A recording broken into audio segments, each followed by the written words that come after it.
please do confirm you can see it on your side. Yes, I can. Okay, so as Wairimu said, the topic is raising future-ready children.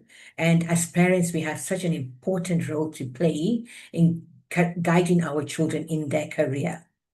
So, the world has changed and it continues to change so much. And, we've seen that there are global shifts in automation. You see how AI has come in practically in every app that we have. I mean, you have ChatGPT, you have Microsoft, which has AI, Google has AI. So there's so much happening in the AI space and many other things coming in, including the gig economy.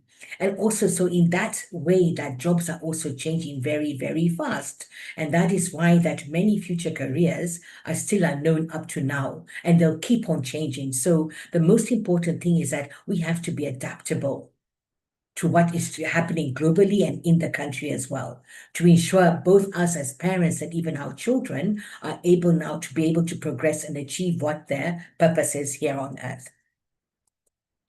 So the global statistics, as I got from LinkedIn for 2024, remember these are the top 10 emerging jobs globally. It's an AI specialist. I just talked about AI, sustainability manager. There's a lot about sustainability in organizations these days, especially with climate change and, just trying to manage the environment.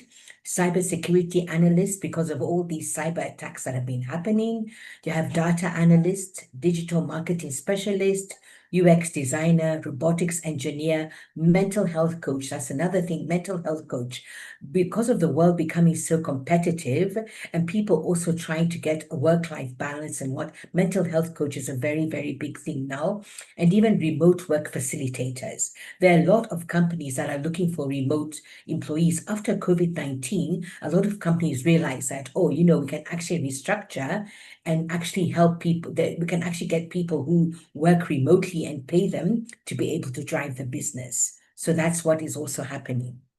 Now, going to Kenya specifically, this is from now the Ministry of ICT and the Kenya Vision 2030. The key fastest growing sectors are ICT and digital services, agri-tech and agribusiness, renewable energy, health tech and creative economy, which covers now film, music, and design. So now the education systems in Kenya, I mean, I know when I was in school, it was the British system. And then we went to 844 system, which my my children went through. And I used to find it was such an education system where children had to memorize. And it was such a problem for me, that, memorization we shouldn't be memorizing. We should be able to understand and apply. So now CBC did come in and now I can see that change where now, there is more practical. And now CBC has now moved into competency-based education, CBE, which now actually has 3 pathways with tracks. And we also have international education systems in this country, British, German, American, amongst others. So now just briefly touching on CBE is that the common subjects, you have 7 subjects that are plus community service, out of which 5 are compulsory. So there's English, Kiswahili, mathematics, community service, and PE, So the other 3, yes, the other 3 you have to correction there. The other 3 you have to choose from the pathways. So the first pathway that we have is STEM, which looks at biology, building and construction chemistry, and also as well agriculture, biology and chemistry, and many other pathways that are there. Then there's tracks. Then we have pathway 2, which is social sciences, and some of the tracks are languages and literature, humanitarian and business studies. And now pathway 3 is arts and sports sciences, which now the tracks are arts and sports. Now, each of these pathways are broken down into many, many tracks.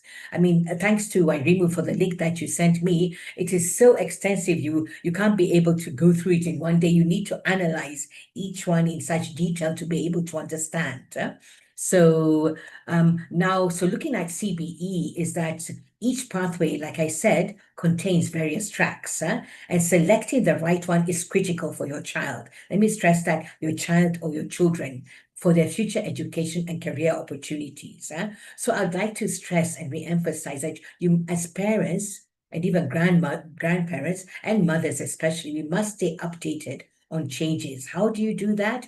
Through the school, through the ministry website, through even talking to other parents and other mothers, but just remain updated so you're able to assist your child.